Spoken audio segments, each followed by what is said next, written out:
Dzīve kā kino. Tāds nosaukums šoreiz dots jauniešu dienai, kas Talsos pulcēja 25 komandas no Talsu un citiem Latvijas novadiem. Tāpēc dažādās aktivitātēs Talsu sporta hallē piedalījās Mirtante, Rokijs, Bārbija, Sniegavīrs, Olafs un citi tēli. Arī Miņoni, kuri starp citu ir jaunpienācēji. Sabils kultūras nama jauniešu studija atbalsts tapa burtiski pirms dažām nedēļām. Labs sākums jums. Kad izlozējāt tos Miņonus, jūs bijāt priecīgi vai likās, ka kungs varēja kaut ko labāku? Mēs bijām ļoti priecīgi, jo mēs zinājām, ka noteikti būs interesanti tērpi, neko garlaicīgi mēs nevilksim, mēs taisīsim kaut ko tādu, lai mums redz pa gabalu. Un tas mums arī sanāca. Kad Talsu Kristīgā vidusskola izlozēja filmu Rokijs, sākumā komanda par to nav bijusi priecīga. Līdz sāka tēmu apspēlēt, domāt uzdevumus un savas stenda noformējumā par Rokiju pārveidojuši arī savas skolas direktori. Mēs viņai aizsūtījām bildi, viņa diemžēl nav atvērusi, jo viņa ir Amerikā, bet cerams, ka viņa nedusmosies un leposies ar mums. Vai tu zaudēji derībās, ka tu tiki pie šīs lomas vai kāpēc tā tev? Nē, es gribēju būt Mirtante, jo es māku runāt kā Mirtante, un tāpēc man bija tāda opcija kļūt par Mirtante. Un kā tad Mirtante runā? Mirtante runā šitā, jo viņa domāja, ka viņa uģītim nopirks ūziņas un brauks uz Rīgu. Rītvars jauniešu dienā Talsos piedalījās pirmo reizi un sagadīšanās, ka tādi ir visi mūsu uzrunātie jaunieši. Man ir ļoti forši klasbiedri, kur man pamudināja nākt ar viņiem kopā un izbaudīt laiku.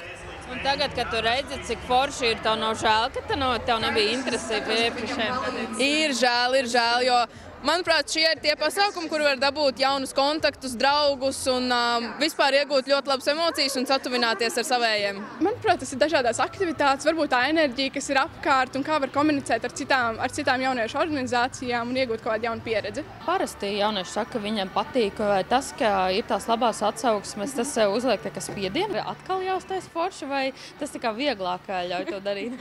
Protams, mēs arī gribam kaut ko jaunu izveidot, jaunu, lai nav tāpat kā iepriekšējā gadā. Šoreiz jauniešu dienu no citas puses varēja iepazīt kādreizējais pasākuma dalībnieks Jānis Rožlapa, kurš nu ir jaunais Talsu novada bērnu un jauniešu centra direktors. Patīkam atgriezties, tāpēc, ka var redzēt to visu darbību no otras puses, pavisam neuztraukties par to, ka man ir jāsagatavojas, bet man ir tā liela atbildība tagad izvērtēt to, jo jaunieši ir ļoti sagatavojušies šogad un rezultāti būs ļoti līdzīgi, visticamāk. Kinotēmu jaunieši šogad izvēlējušies iedvesmojoties no animācijas filmas Straume panākumiem.